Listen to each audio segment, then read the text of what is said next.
Happy October 1st, you guys. So with Halloween just around the corner, I figure I would record some creepypastas or no sleeps for you guys.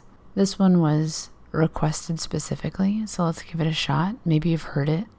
It's been around for quite a while. It's called Psychosis. Sunday. I'm not sure why I'm writing this down on paper and not on my computer. I guess I've just noticed some odd things. It's not that I don't trust the computer, I just need to organize my thoughts. I need to get down all of the details somewhere objective, somewhere I know that what I write can't be deleted or changed. Not that that's happened, it's just everything blurs together here, and the fog of memory lends a strange cast to things. I'm starting to feel cramped in this small apartment. Maybe that's the problem. I just had to go and choose the cheapest apartment, the only one in the basement. The lack of windows down here makes day and night seem to slip by seamlessly. I haven't been out in a few days because I've been working on this programming project so intensely. I suppose I just wanted to get it done. Hours of sitting and staring at a monitor can make anyone feel strange, I know. But I don't think that's it. I'm not sure when I first started to feel like something was odd. I can't even define what it is. Maybe I just haven't talked to someone in a while. Anyone? That's the first thing that crept up on me. Everyone I normally talk to online while I program has been idle, or they've simply not logged on at all. My instant messages go unanswered. The last email I got from anybody was a friend saying he talked to me when he got back from the store, and that was yesterday. I'd call with my cell phone, but reception's terrible down here. Yeah. That's it. I just need to call someone. I'm gonna go outside. Well, that didn't work so well. As the tingle of fear fades, I'm feeling a little ridiculous for being scared at all. I looked in the mirror before I went out, but I didn't shave the 2-day stubble I've grown. I figured I was just going out for a quick cell phone call. I did change my shirt though, because it was lunchtime and I guessed I'd run into at least one person I knew. That didn't end up happening. I wish it did. When I went out, I opened the door to my small apartment slowly. A small feeling of apprehension had somehow already lodged itself in me for some undefinable reason. I chalked it up to having not spoken to anyone but myself for a day or two. I peered down the dingy gray hallway, made dingier by the fact that it was a basement hallway. On one end, a large metal door led to the building's furnace room. It was locked, of course. 2 dreary soda machines stood by it. I bought a soda from one the first day I moved in, but it had a 2-year-old expiration date. I'm fairly sure nobody knows those machines are even down here, or my cheap landlady just doesn't care to get them restocked. I closed my door softly, and I walked the other direction, taking care not to make a sound. I have no idea why I chose to do that. But it was fun giving into the strange impulse not to break the droning hum of the soda machines, at least for the moment. I got to the stairwell and took the stairs up to the building's front door. I looked through the heavy door's small square window and received quite the shock. It was definitely not lunchtime. City gloom hung over the dark street outside, and the traffic lights at the intersection in the distance blinked yellow. Dim clouds, purple and black from the glow of the city, hung overhead. Nothing moved, save the few sidewalk trees that shifted in the wind. I remember shivering, though I wasn't cold. Maybe it was the wind outside. I could vaguely hear it through the heavy metal door, and I knew it was that unique kind of late-night wind, the kind that was constant, cold, and quiet, save for the rhythmic music it made as it passed through the countless unseen tree leaves. I decided not to go outside. Instead, I lifted my cell phone to the door's little window and checked the signal meter. The bars filled up the meter, and I smiled. Time to hear someone else's voice, I remember thinking, relieved. It was such a strange thing to be afraid of nothing. I shook my head. I laughed at myself silently. I hit speed dial for my best friend Amy's number and held the phone up to my ear. It rang once, but then it stopped. Nothing happened. I listened to silence for a good 20 seconds and then hung up. I frowned and looked at the signal meter again, still full. I went to dial her number again, but then my phone rang in my hand, startling me. I put it up to my ear. "Hello?" I asked, immediately fighting down a small shock at hearing the first spoken voice in days, even if it was my own.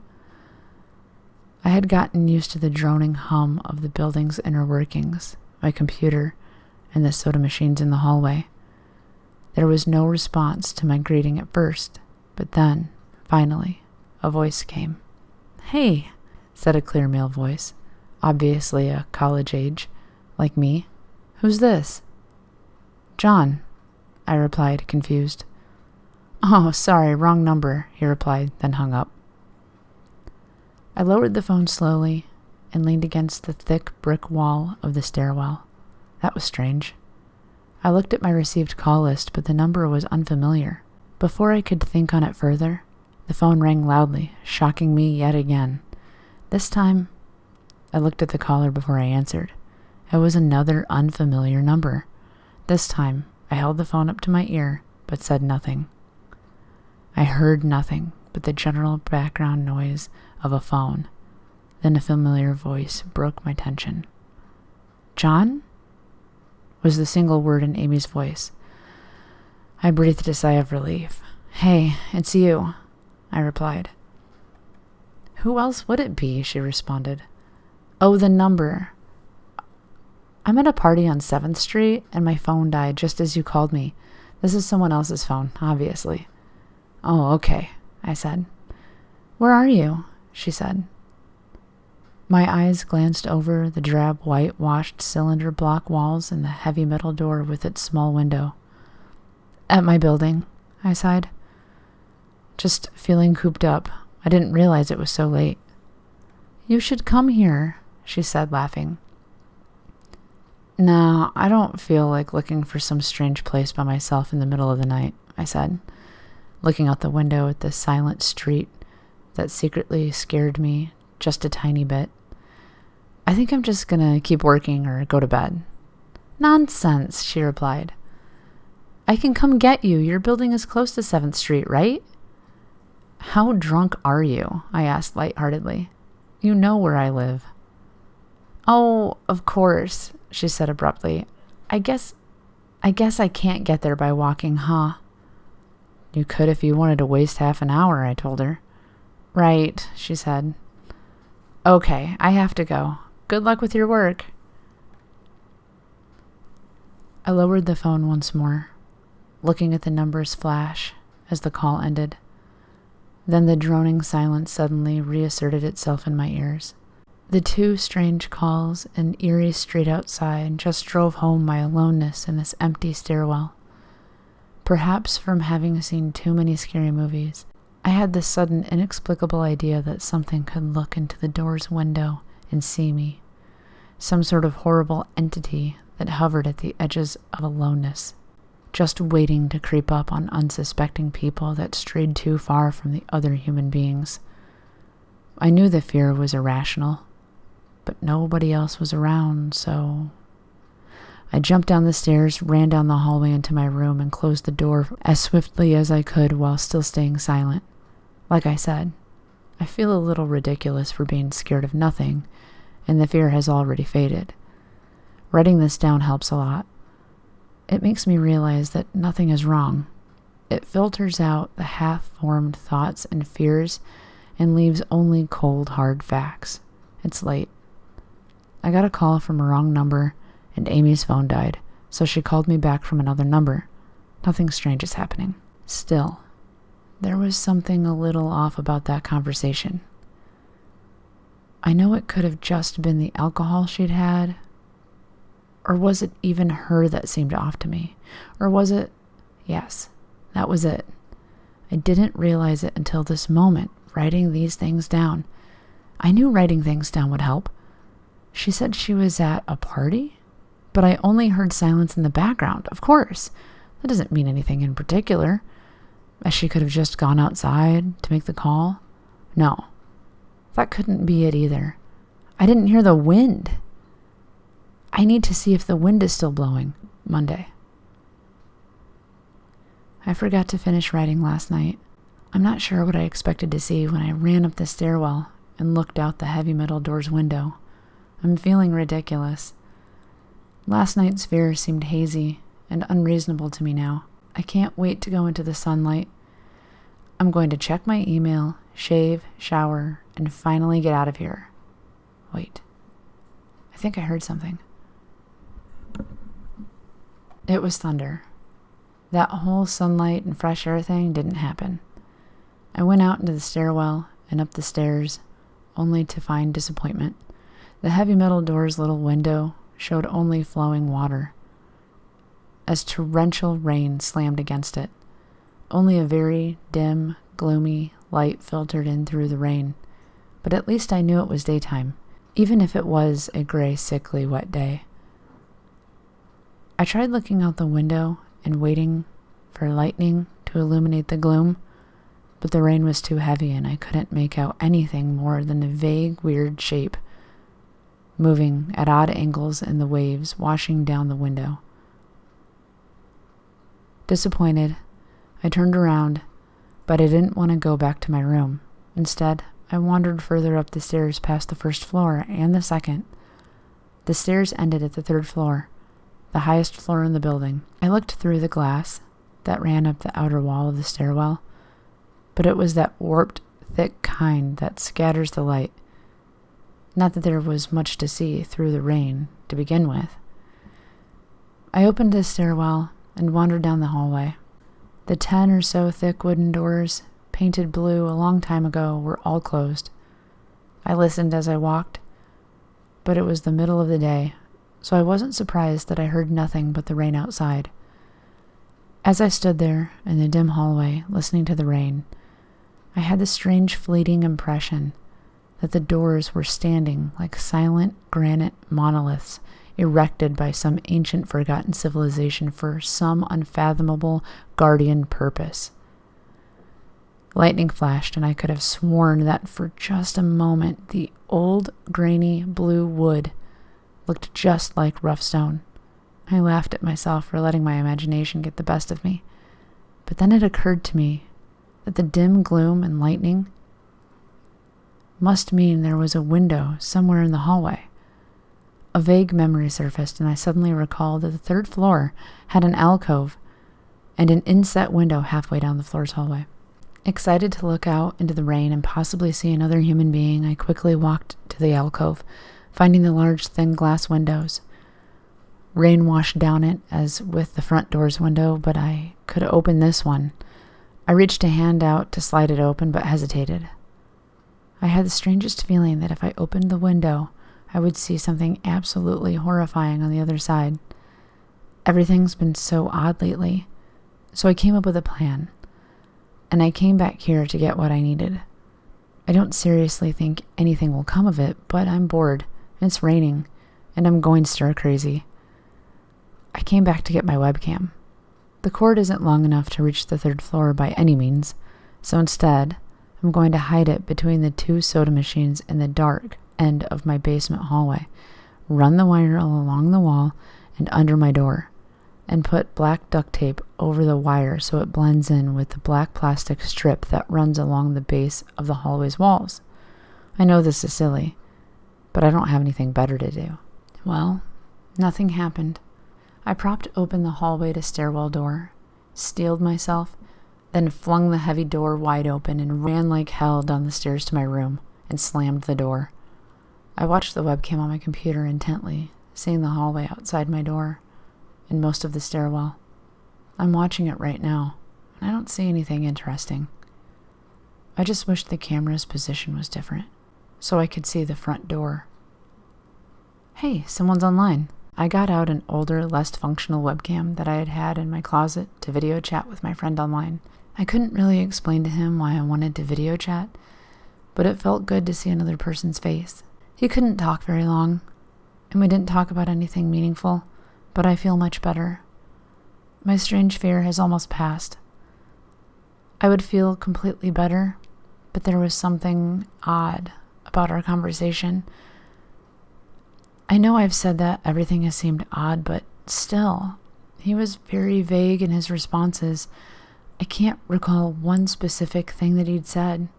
No particular name, or place, or event, but he did ask for my email address to keep in touch.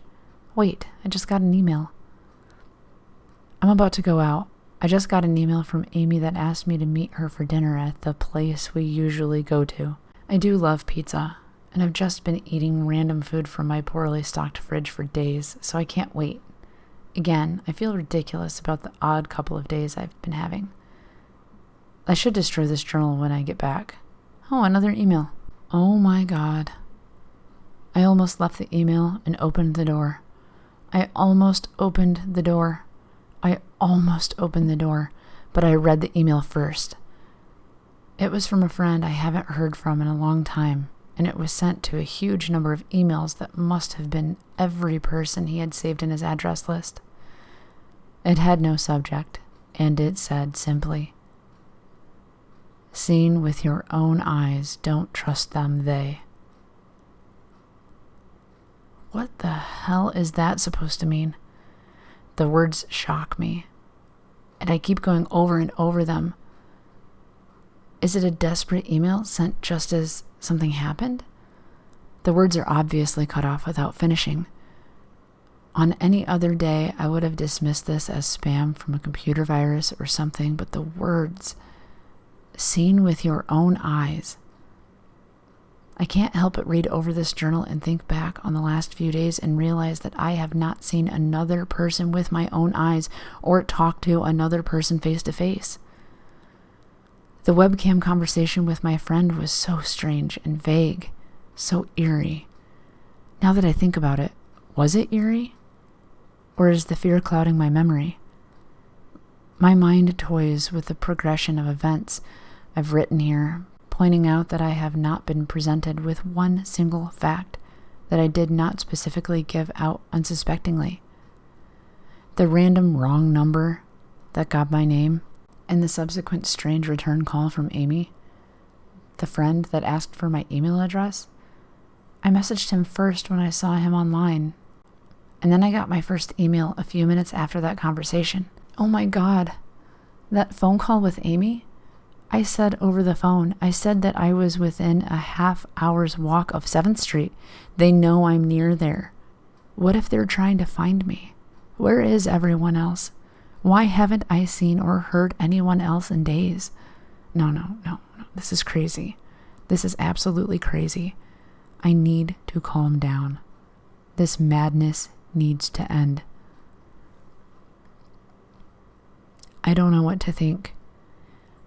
I ran about my apartment furiously, holding my cell phone up to every corner to see if it got a signal through the heavy walls. Finally, in the tiny bathroom near one ceiling corner, I got a single bar. Holding my phone there, I sent a text to every number in my list, not wanting to betray anything about my unfounded fears. I simply sent, "You seen anyone face to face lately?" At that point, I just wanted any reply back. I didn't care what the reply was or if I embarrassed myself. I tried to call someone a few times, but I couldn't get my head up high enough, and if I brought my cell phone down even an inch, it lost signal. Then I remembered the computer and rushed over to it, instant messaging everyone online. Most were idle or away from their computers. Nobody responded. My messages grew more and more frantic, and I started telling people where I was and to stop by in person for a host of barely passable reasons. I didn't care about anything by that point. I just needed to see another person. I also tore apart my apartment looking for something that I might have missed. Some way to contact another human being without opening the door. I know it's crazy. I know it's unfounded. But what if? I just need to be sure. I taped the phone to the ceiling in case. Tuesday. The phone rang. Exhausted from last night's rampage, I must have fallen asleep. I woke up to the phone's ringing and ran into the bathroom, stood on the toilet, and flipped open the phone taped to the ceiling. It was Amy, and I feel so much better. She was really worried about me, and apparently had been trying to contact me since the last time I talked to her. She's coming over now, and yes, she knows where I am without me telling her. I feel so embarrassed. I am definitely throwing this journal away before anyone sees it. I don't even know why I'm writing in it now. Maybe it's just because it's the only communication I've had at all since God knows when. I look like hell, too. I looked in the mirror before I came back in here. My eyes are sunken. My stubble is thicker, and I just look generally unhealthy. My apartment is trashed, but I'm not going to clean it up. I think I need someone else to see what I've been through. These past few days have not been normal. I am not one to imagine things. I know I have been the victim of extreme probability. I probably missed seeing another person a dozen times. I just happened to go out when it was late at night or in the middle of the day when everyone was gone. Everything is perfectly fine. I know this now. Plus, I found something in the closet last night that has helped me tremendously. A television. I set it up just before I wrote this, and it's on in the background. Television has always been an escape for me, and it reminds me that there is a world beyond these dingy brick walls. I'm glad Amy is the one that responded to me after last night's frantic pestering of everyone I could contact. She's been my best friend for years. She doesn't know it, but I count the day that I met her among one of the few moments of true happiness in my life. I remember that warm summer day fondly. It seems a different reality from this dark, rainy, lonely place. I feel like I spent days sitting in that playground, much too old to play, just talking with her and hanging around, doing nothing at all. I still feel like I can go back to that moment sometimes, and it reminds me that this damn place is not all that there is. Finally, a knock on the door. I thought it was odd that I couldn't see her through the camera. I hid between the two soda machines. I figured that it was bad positioning, like when I couldn't see out the front door. I should have known. After the knock, I yelled through the door jokingly that I had a camera between the soda machines because I was embarrassed myself that I had taken this paranoia so far. After I did that, I saw her image walk over to the camera and look down at it. She smiled and waved. "Hey," she said to the camera brightly, giving it a wry look. "It's weird, I know," I said into the mic attached to my computer. "I've had a weird few days." "Must have," she replied. "Open the door, John." I hesitated. How could I be sure? "Hey, humor me a second here," I told her through the mic. Tell me one thing about us, just to prove to me that you're you." She gave the camera a weird look. All right," she said slowly, thinking. "We met randomly at a playground when we were both way too old to be there." I sighed deeply as reality returned and fear faded. God, I had been so ridiculous. Of course it was Amy. That day wasn't anywhere in the world except in my memory. I'd never even mentioned it to anyone, not out of embarrassment, but out of a strange, secret nostalgia and a longing for those days to return. If there was some unknown force at work trying to trick me, as I feared, there was no way they could know about that day. "All right, I'll explain everything," I told her. "I'll be right there." I ran to my small bathroom and fixed my hair as best I could. I looked like hell, but she would understand.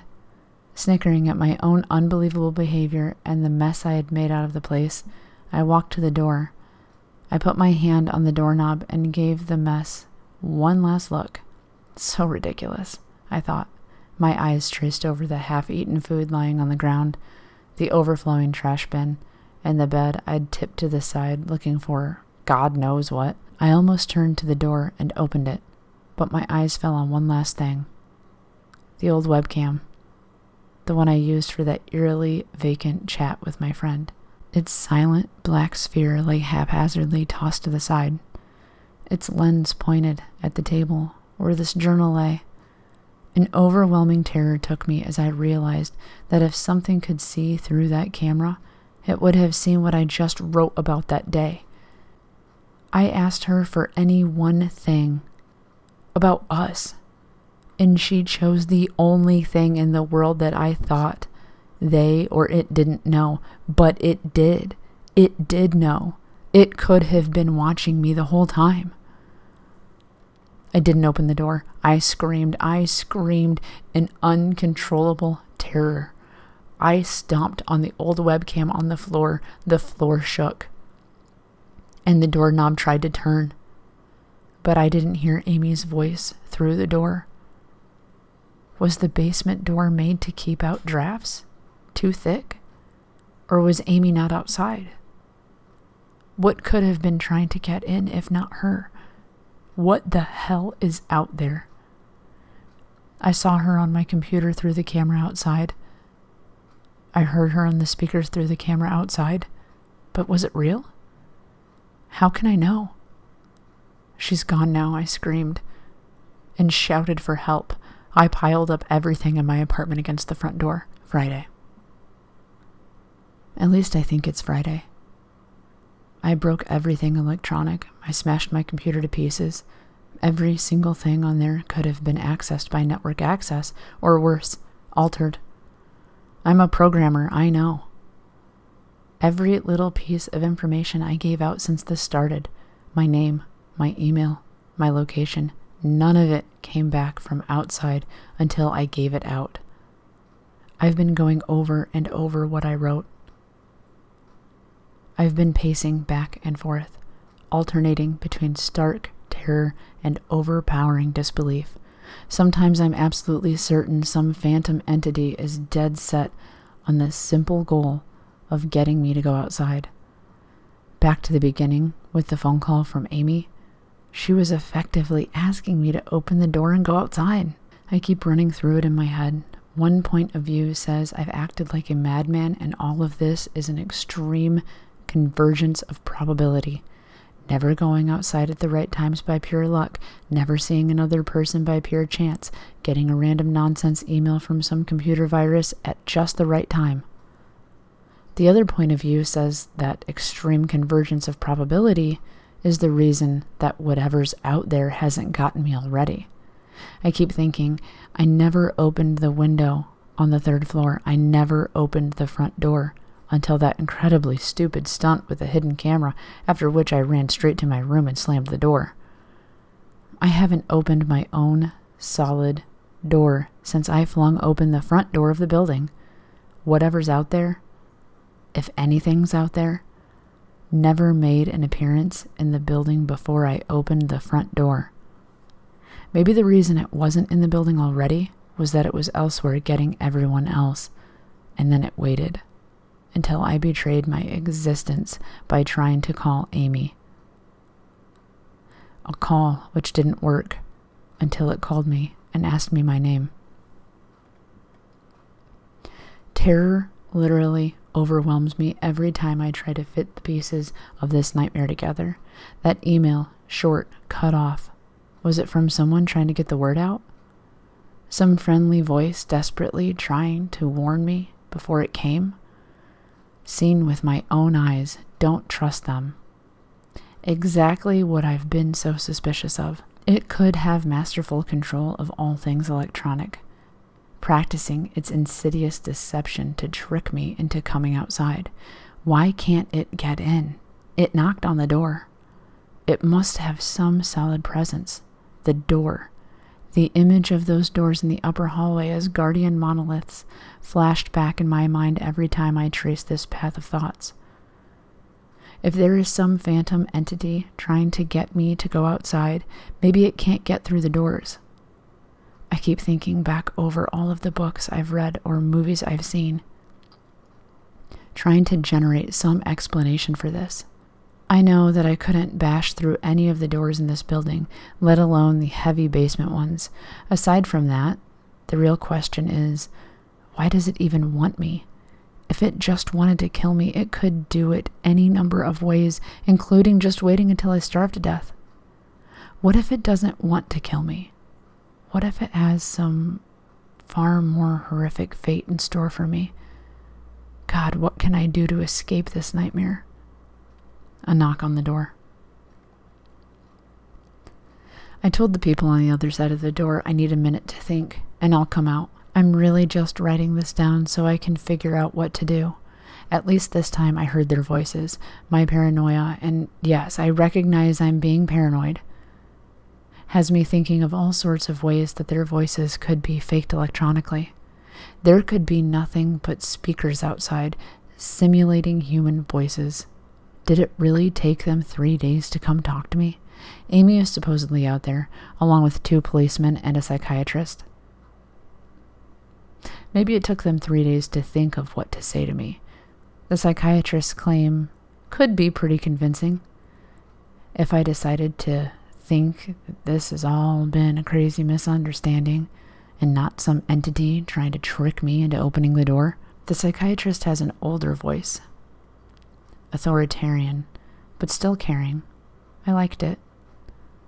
I'm desperate just to see someone with my own eyes. He said, I have something called psychosis, and I'm just one of a nationwide epidemic of thousands of people having breakdowns triggered by a suggestive email that got through somehow. I swear he said got through somehow.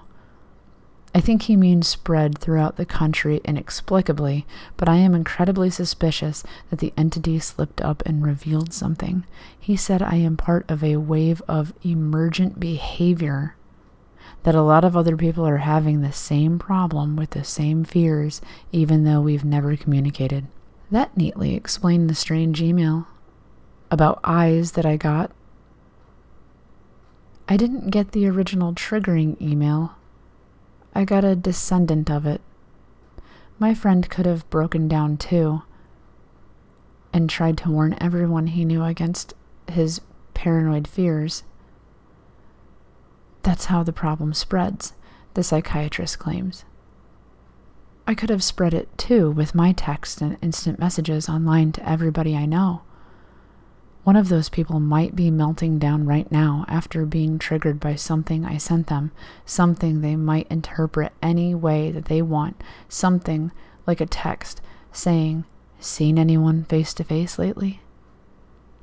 The psychiatrist told me that he didn't want to lose another one, that people like me are intelligent, and that that's our downfall. We draw connections so well that we draw them even when they shouldn't be there. He said it's easy to get caught up in paranoia in our fast-paced world, a constantly changing place where more and more of our interaction is simulated. I have to give him one thing, though. It's a great explanation. It nearly explains everything. It perfectly explains everything, in fact. I have every reason to shake off this nightmarish fear that something, or consciousness, or being out there wants me to open the door so it can capture me for some horrible fate worse than death. It would be foolish, after hearing that explanation, to stay in here until I starve to death just to spite the entity that might have gotten everyone else. It would be foolish to think that after hearing that explanation, I might be one of the last people left alive on an empty world, hiding in my secure basement room, spiting some unthinkable deceptive entity just by refusing to be captured. It's a perfect explanation for every single strange thing I've seen or heard, and I have every reason in the world to let all of my fears go and open the door. And that's exactly why I'm not going to. How can I be sure? How can I know what's real and what's deception? All of these damn things with their wires and their signals that originate from some unseen origin. They're not real. I can't be sure. Signals through a camera, faked video, deceptive phone calls, emails, even the television lying broken on the floor. How could I possibly know it's real? It's just signals, waves, light, the door. It's bashing on the door. It's trying to get in. What insane mechanical contrivance could it be using to simulate the sound of men attacking the heavy door so well? At least I'll finally see it with my own eyes. There's nothing left in here for it to deceive me with. I've ripped apart everything else. It can't deceive my eyes, can it? Seen with your own eyes, don't trust them. Wait. Was that desperate message telling me to trust my eyes? Or warning me about my eyes too? Oh my God. What's the difference between a camera and my eyes? They both turn light into electrical signals. They're the same. I can't be deceived. I have to be sure. I have to be sure. Date unknown. I calmly asked for paper and a pen, day in and day out, until it finally gave them to me. Not that it matters. What am I going to do? Poke my eyes out? The bandages feel like part of me now. The pain is gone. I figure this will be one of my last chances to write legibly, as, without my sight to correct mistakes, my hands will slowly forget the motions involved. This is a sort of self-indulgence, this writing. It's a relic of another time, because I'm certain everyone left in this world is dead, or something far worse. I sit against the padded walls, day in and day out. The entity brings me food and water.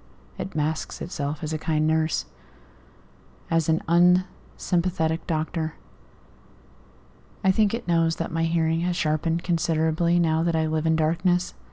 It fakes conversations in the hallway, on the off chance that I might overhear. Some of the nurses talk about having a baby soon. One of the doctors lost his wife in a car accident. None of it matters. None of it's real. None of it gets to me. Not like she does. That's the worst part. The part I almost can't handle. The thing comes to me, masquerading as Amy. Its recreation is perfect. It sounds exactly like Amy, feels exactly like her. It even produces a reasonable facsimile of tears that it makes me feel on its lifelike cheeks. When it first dragged me here, it told me all the things I wanted to hear. It told me that she loved me, that she had always loved me, that it didn't understand why I did this, that we could still have a life together if only I would stop insisting that I was being deceived. It wanted me to believe. No, it needed me to believe that she was real. I almost fell for it. I really did. I doubted myself for the longest time. In the end, though, it was all too perfect, too flawless, and too real. The false Amy used to come every day, and then every week, and then finally stopped coming altogether. But I don't think the entity will give up. I think the waiting game is just another one of its gambits. I will resist it for the rest of my life. I have to. If I have to. I don't know what happened to the rest of the world, but I do know that this thing needs me to fall for its deceptions. If it needs that, then maybe, just maybe, I am a thorn in its agenda. Maybe Amy is still alive out there, somewhere, kept alive only by my will to resist the deceiver. I hold on to that hope, rocking back and forth in my cell to pass the time. I will never give in. I will never break. I am a hero. The doctor read the paper the patient had scribbled on. It was barely readable, written in the shaky script of one who could not see. He wanted to smile at the man's steadfast resolve, a reminder of its human will to survive, but he knew that the patient was completely delusional. After all, a sane man would have fallen for the deception long ago. The doctor wanted to smile, He wanted to whisper words of encouragement to the delusional man. He wanted to scream, but the nerve filaments wrapped around his head and into his eyes made him do otherwise. His body walked into the cell like a puppet and told the patient once more that he was wrong and that there was nobody trying to deceive him.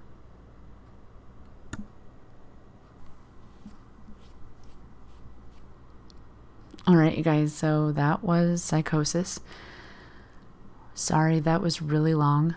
I'm looking at the time now and it's showing 49 minutes. I need to edit out some of these terrible, terrible reading parts. I'm sure the whole thing wasn't too great, but I hope you guys enjoyed it. And if you've heard it, sorry. I hope you enjoyed it again. And if you haven't heard it, I hope you liked it. It's definitely interesting. Yeah. Mental illness is tough. So with that being said, if you guys like this, maybe leave a comment or a like, subscribe. Yeah, this is a tea channel. I'm just trying to have some fun with it during the month of October and film even when tea isn't really happening. So thank you so much, you guys. Have an awesome day.